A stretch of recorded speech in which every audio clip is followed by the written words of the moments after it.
we're sitting here at Kapisha Hot Springs, which is one of our favorite campsites, but we're editing videos and thinking about Elephant Sands, which was another one of our favorite spots. So what did we like most about Elephant Sands?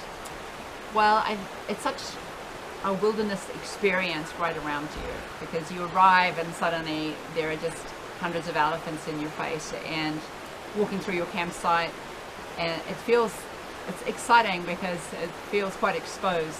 So yeah, there's no actual barriers between the campsite and the elephants. They walk right through. There are barriers between the bar and the restaurant and the swimming pool and the elephants, but not where we are out in where we were out in the campsite. And so it felt very wild. But what I really liked about it was there aren't many places where you can just sit for hours and watch dozens of wild elephants interacting as they do at that waterhole. Yeah, because the waterhole's really close. So there's a nice, from the bar area, you can just go down and sit with the elephant protection right there. So there's like electric fence as well as some spiky cement, which you'll see in the video. And so you can take a sketch pad. It's a perfect place to observe their behavior, to make some notes, to write and sketch. So I thought it was, it's really great for that. I really, really enjoyed it, and I thought it's a very special place. And there really are such a variety of elephants. You have big lone males, you have matriarchal clans, there are a lot of youngsters. And it was just really good to be able to sit and watch them, because so often you see elephants at a distance, whereas here you could just about reach out and touch them, which is pretty exciting. Yeah, there's a little part in the video where you see me taking the scones to put them into the poti, and I look over my shoulder and there's like a large elephant just sort of coming nearby, and it's a little bit disconcerting, but they're normally fine so long as no one is sort of interfering with the elephants. They would just ignore you pretty much. They're coming for the water and for the mud, so they're not really so interested in us. So anyway, I hope that you enjoy the video of our encounters with all the elephants of Elephant Sands. Enjoy. And we should mention also what it costs to stay there.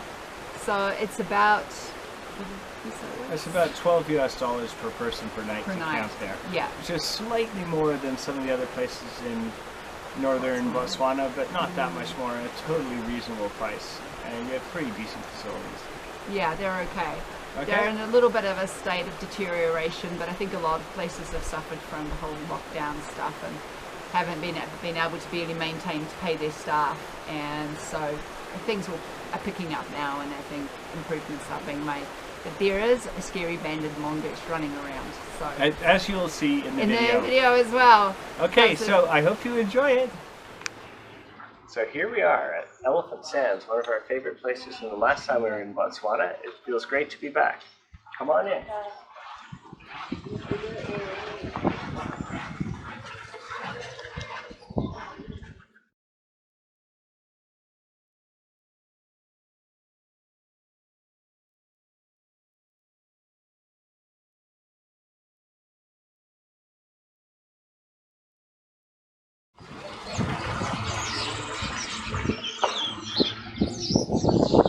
So here we are in the bar area.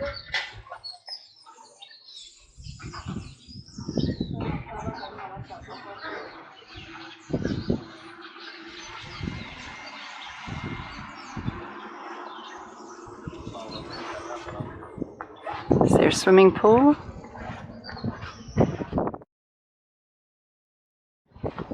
And now, out here, big attraction. Good afternoon. Hi. How are you? Very well. Very good.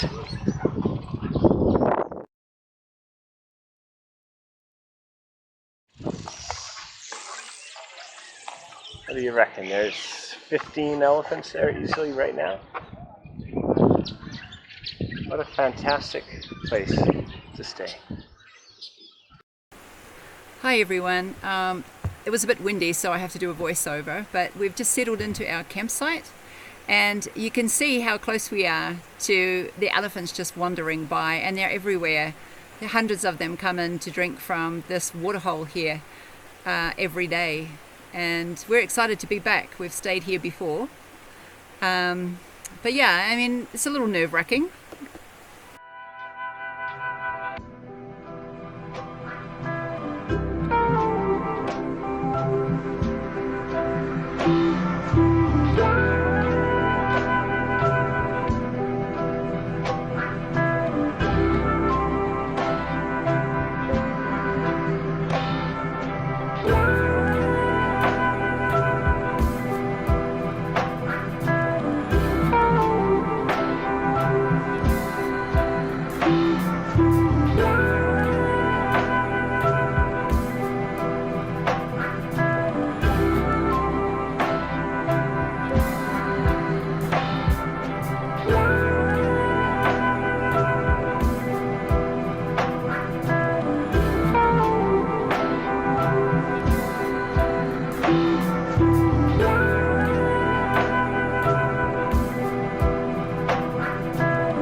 As you can see, elephants weren't the only faintly alarming wildlife to come by and bother us in the campsite.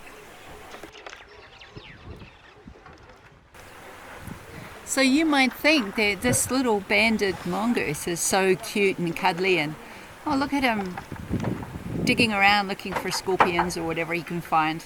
This guy actually chased me across the camp and bit my toe, and I couldn't get rid of him, and now he's just hanging around our campsite. But I did see later on that he's kind of like the camp pet, and I saw the camp lady picking him up and giving him a cuddle, which I thought was a little dangerous. But anyway, it was quite a fun little encounter with him, apart from my toe.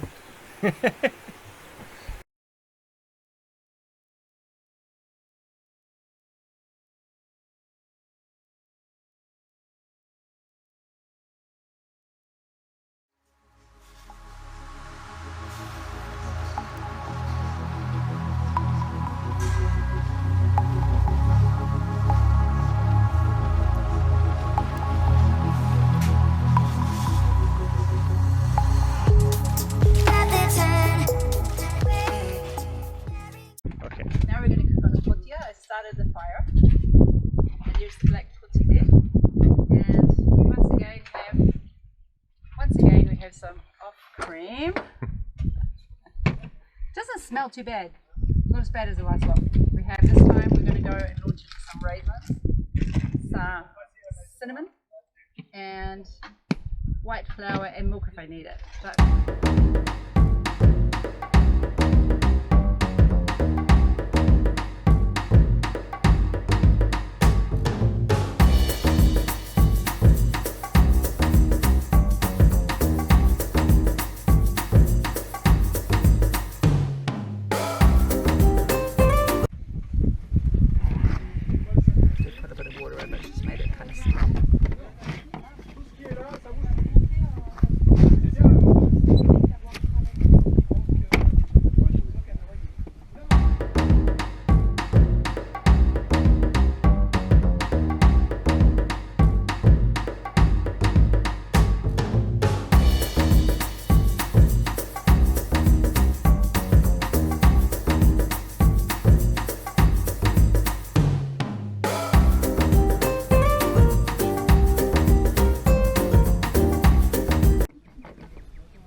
put them straight in the putti. And I think this is really for making cakes because it has this kind of, I'll show it to you in a minute, but it has a kind of scorch buster on it.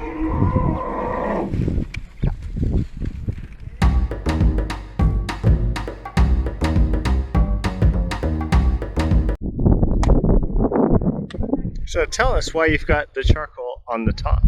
Because it's an oven and it's kind of like, I don't know, keeping it heated, but it's actually this whole area, because it's so enclosed, is really hot. So I might be burning those scones. I'm not too sure, because we've always had them on an open fire that we've made just in the ground, and wind is blowing, and so this might be a bit too warm. So it's an experiment. Yeah. Yeah, and you're so good about eating my experimental food, so thank you, honey. Hey guys. How'd they turn out? So. Want to see them? A direct overhead view. This is country bumpkin cooking, and these are elephant scones. They actually look a little bit like elephant footprints. Well, we're going to have to try one, aren't we? Let's see how they are. Okay, turn it off now. Video that. So what do you think? Taste test. Wow. Probably need a little more cooking in the middle. But the outside's done. And there's a lot more outside than inside. Yeah, I think I could probably just put them on the heat for a bit longer, but they look good. Oh, great. Great job there.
So please be sure to join us next week as we visit amazing Chobe National Park. See you then!